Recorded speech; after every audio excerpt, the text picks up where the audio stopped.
पे राष्ट्रीय एकता को अगर हम जब बात कर रहे हैं तो इसकी शुरुआत होती है परिवार में एकता।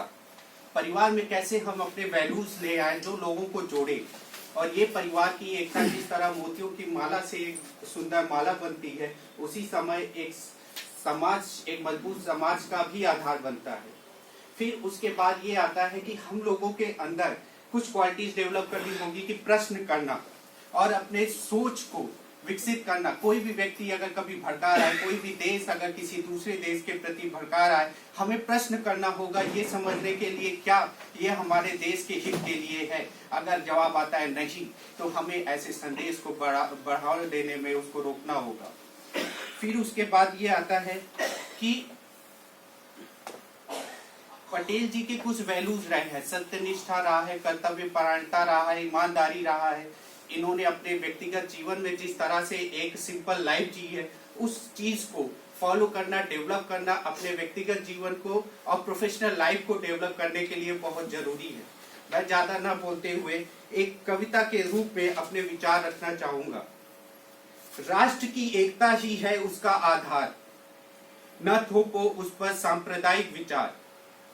क्यों करते हो भेद ईश्वर के बंदों में, क्यों करते हो भेद ईश्वर के बंदों में। हर मजहब सिखाता है प्रेम बांटो सब में।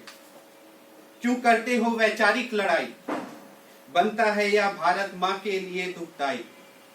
एक भूमि का टुकड़ा नहीं है मेरा देश, मेरी माँ का है यह सुंदर परिवेश। एक भूमि का टुकड़ा नहीं है मेरा देश, मेरी माँ का है यह सुंदर परिवेश। इसके उद्धार में ही है अलौकिक प्रकाश, सबके साथ में ही है सबका विकास। एकता में ही है अंत दुखों का, एकता में ही है कल्याण सब अपनों का। मैं नहीं तू, तू नहीं मैं, कब तक चलेगा ये मतभेद। कैसे अनपढ़ हैं कहने वाले जो देश को सांप्रदायिक सोच देते हैं। फूट डालो और राज करो, कैसे वो ये नारा भुला बैठे हैं। अंग्रेज हो या कोई, हमने ही तो अवसर दिया, अपनी लड़ाई में अपने मातृभूमि को गवा दिया। आज भी उसी सोच के गुलाम हैं हम, खुद ही अपने देश के शत्रु बन रहे हैं हम। फिर से कहीं मौका ना दे बैठे, फिर से कहीं मौका ना दे बैठे। चलो सुलझाए और आज साथ आकर मिलके बैठे, चलो सुलझाए और साथ आकर मिलके बैठे। जय हिंद, जय भारत।